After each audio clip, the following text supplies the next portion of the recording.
Today we are going to study about the magnetic material acquires magnetism when placed near magnet. This is called induced magnet. काय म्हणायचं त्याला? Induced magnet. Okay, आता माझ्याकडे एक magnetic material आहे. काय आहे?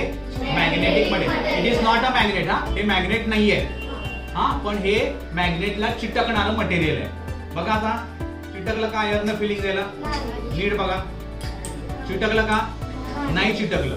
आता मी या मटेरियल जवळ काय करतो? मॅग्नेट घेऊन जातो. काय घेऊन जातो मी? मॅग्नेट घेऊन जातो. घेऊन गेलो. आता मी याला आयर्न फिलिंग मध्ये टाकतो. आता काय झालं? मगाशी चिटकलं होतं का? आता का बरं चिटकलं?